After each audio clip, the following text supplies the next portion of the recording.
Welcome to my first video here. So today the aim is to explain some parts of the eye.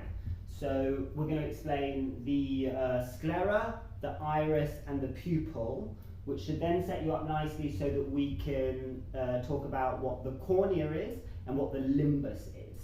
So this is an eye, but it's actually a bath bomb. And I think the most logical place is to start with the sclera. The sclera is the white portion of the eye. So nice and simple, sclera, white portion of your eye. The iris is the coloured portion of your eye. So you can see here it's in blue.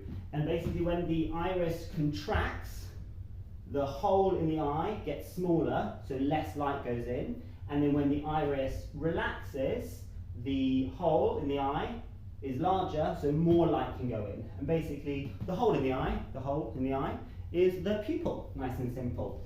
When the iris contracts and the pupil gets smaller, this is called meiosis. And when the iris relaxes and the pupil gets bigger and lets in more light, this is called mydriasis. So now, the limbus is, okay, so you see here, there's the white of the eye, which we said was the sclera, and then there's the coloured part of the eye, which we said was the iris.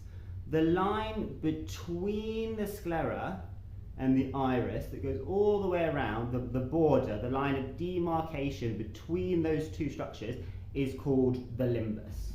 So if you see here, I put it in purple.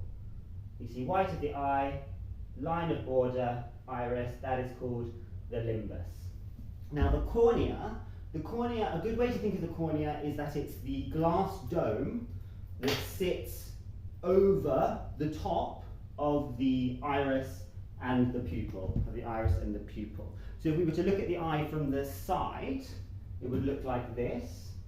And you can see how there is this portion would be the white of the eye,